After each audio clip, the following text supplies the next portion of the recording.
This is a classic case of a person who's not gonna be an out-of-the-box diet person. You've got to kind of work around the parameters of the individual, but that's the kind of person that needs a customized approach. Hi, I'm Caroline Fornshell. I'm a registered dietitian, a certified diabetic educator, and a certified personal trainer. You're gonna wanna do something that makes sense for your whole person. There's a lot of different things that play into what's gonna be best for you.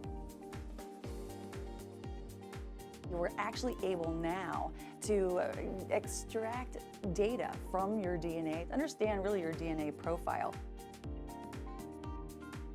It varies widely what your body can handle at different times of your life. And so we've got to understand really what are our biggest priorities from a health standard in order to even find the right nutrition program that's going to work. Depending on what that person's obstacle is, we have to develop a plan to overcome it or sidetrack it in order to get to the goal as that person defines it. If the motivation doesn't exist or isn't robust enough to accomplish an objective, then we got to meet that person where they are. Start with baby steps and take them all the way.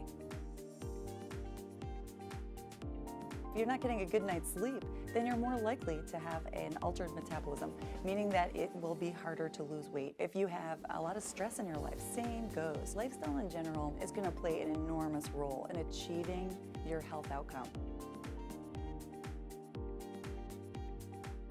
This is totally up to the individual. There are people that I've worked with that need 8 or 10 phases of nutrition plans, meaning that we kind of start slowly but surely and we get to a place where all their foods are serving them in a really functional way. Sometimes you have to break it down into smaller pieces in order to make it really easy to be successful.